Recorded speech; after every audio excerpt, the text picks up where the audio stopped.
Так, балалар, саламатсыздар ма балалар? Қазір нейрожаттығу жасап, әркім мына жерге келіп, топқа бөлеміз. Онда суретте берілген артында жазулар бар. Бүгінгі сабаққа сәтті. Ана ой, кезектес.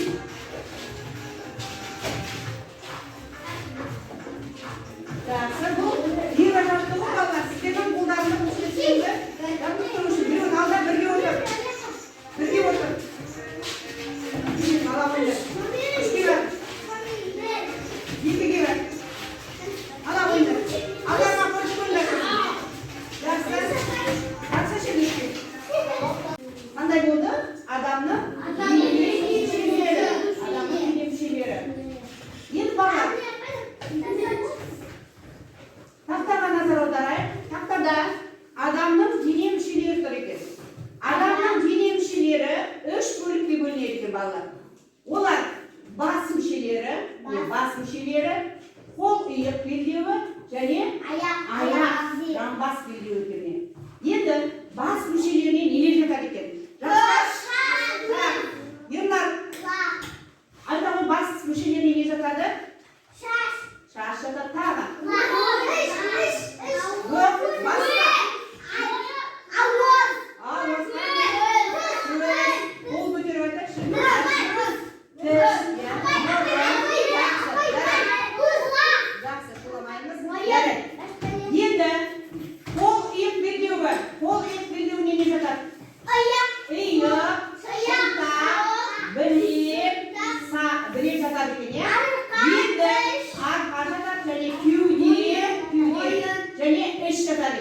Енді аяқ жамбас белдеуіне қарап алыңдар. Жақсы. Енді аяқ жамбас белдеуіне тізе жатады ме? Тізе башпайлар, сан, жіліншік, табан жатады екен. Білеміз ғой, иә? Шатастырмаймыз. Бас мүшелеріне мына мүшелер жатады екен. Белдеу және аяқ жамбас белдеуі болып 3-ке бөлінеді екен балалар. Енді жаңа біздер 3 топқа бөліндік. Қарик 3 топқа бөліндік. Енді қазір сендерге 3 топқа 3 тапсырма беремін. Сол тапсырманы орындайсыңдар. Жаңа айттым ғой, адамның дене мүшелері 3 бөлікке бөлінеді екен. Сол мүшелерді естеріңде сақтадыңдар ма? Әлде жоқ па? Қазір көреміз. Так, бірінші топқа сендерге мынау қандай адамның қандай дене мүшелері екенін кезектен айтып бересіздер. Ақылдасып алыңдар. Жақында. Екінші топ. Сендер балалар, мына суретте қайсысы артық және неге артық деп. Ішінде артық зат бар, 2 артық зат бар. Солар қайсысы екенін тауып алыңдар. Жақындаңдар. Бәрін жауыздыңдар ма? Бәрін ақылдасыңдар. Келесі үшінші топқа. Үшінші топқа сендерге тапсырма. Мұнда ең суреті берілген. Ең суреті берілген. Ең суреті бар. Сен атын алғаны. Қандай ең суреті бар? Көз және қол. Осы 2 дене мүшесімен мақал құрастырасыңдар. Мақал құрас бірінші топтың тапсырмасы. Мұнда адамның дене мүшелері бейнеленген. Сол дене мүшелерінің атауларын атайсыңдар. Қазір кезекпен біртіндеп сұрайын. Екінші топтың балалары. Сіздер қарап отырыңыздар. Дұрыс жауап беріп отыр ма, дұрыс емес па? Қазір бағалайсыңдар.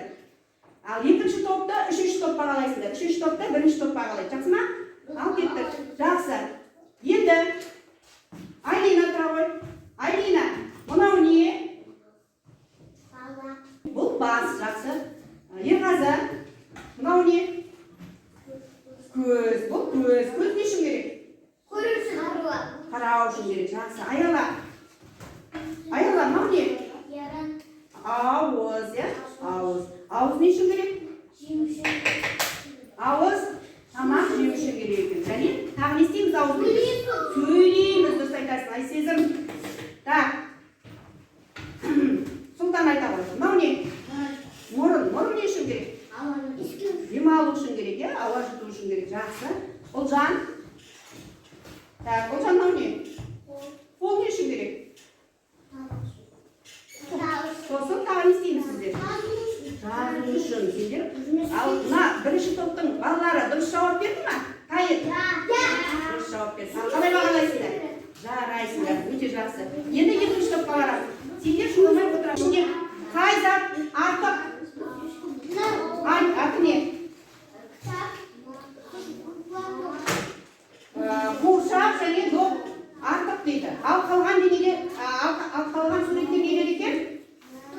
Неден мыналар? Құлақ, көз, ауыз, ерін, бұлар нелер? Нелер бұлар? Дене мүшелері. Ал мына екеуі адамның денесі мүшесі ме? Жоқ, сондықтан осы екеуін артық деп ойлап отырсыздар, иә? Дұрыс па, жоқ па дегені? Бағаларына қалай бағалайсыздар? Өте жақсы, тамаша. Енді екінші топ жақсы. Сендер бірінші топ қарап отырыңыздар. Бірінші топ қарап отырып, қазір бағалайсыздар. Дұрыс па, дұрыс емес па? Мына суретте неменеленген? Көз, сосын қол. Ал қандай мақал шығардыңдар? Көз, қорған, қол, батыр. Дұрыс па? Өте жақсы, жарайсыңдар. Жарайсыңдар, үш жапалақ. Тапсырманы өте жақсы орындадыңдар. Енді екінші тапсырма жеке жұмыс. Алдарында жаңа топқа бөлінген кезде мынандай сурет бар алдарында. Осы суретте соңына карандаспен аяқтап саламыз дене мүшелерін. Аяқтаймыз. Қандай мүшелері жетіспей тұр? Сосын айтасыңдар. Қандай дене мүшелері жетіспейді екен? Айта қой. Көзін салдым, аяқ қолын салдым дейді. Дұрыс па? Қалай? Міне, жалғасын салған дұрыс па? Қараңдар. Ал не дейміз жалғасқа? Жарайсың. Отыра ғой. Келесі айсезім кел. Кезектен келеміз. Айсезім дедім мен. Кімнің атын айтам, сол келеді. Ал айта ғой. Сен не салдың? Қол жетті. Дұрыс, өте жақсы. Бәріңде солай салдыңдар ма? Жарайсыңдар. Бәріңізде аяқтарыңыздар. Маған бере қойыңдар. Жарайды, жақсы. Балалар, тақтаға назар аударайық. Қабылдау тәсіліне қарай ақпарат. Яғни, біздер жаңа адамның дене мүшелерін айтып, қайталадық, суретін салдық, иә?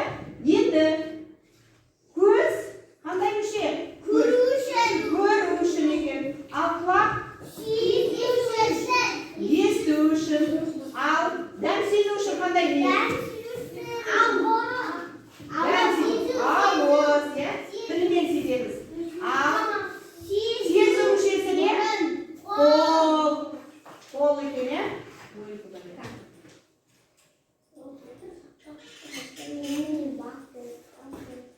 Енді біздер шаршадық, иә? Демаламызға серіп алайық шамалы, иә?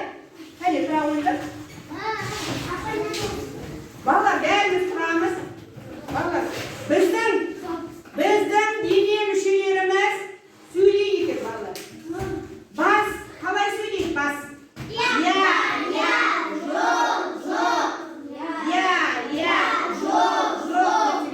Ал иығымыз не деп қалай сөйлейді?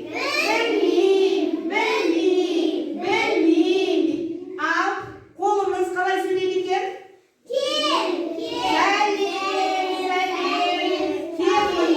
Кел мұнда. Сау бол сөйлейді екен. Ал аяқтарымыз не деп сөйлейді екен?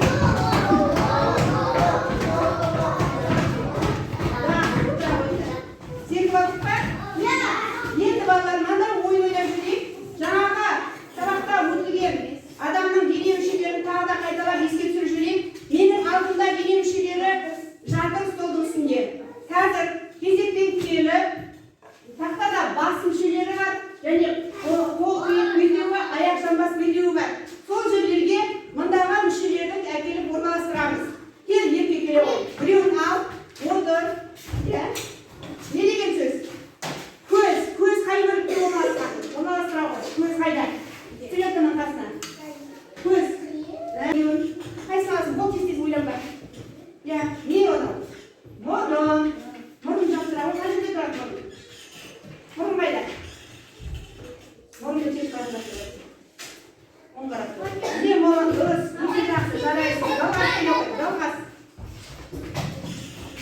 Біреуін таңда. Не екен ол? Құлақ қай жерде құлақ?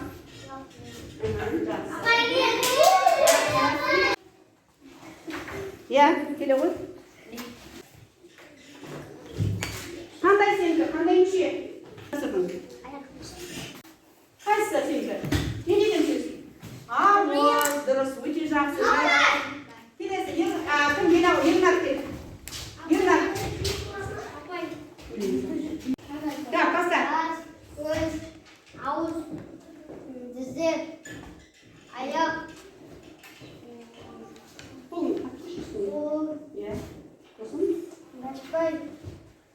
Yaxshi. Pasqal yo'q. Yirki, apaylar ham baladan chiqamay, kelib qo'yib kelamiz. Ya, Pasqal, hadi.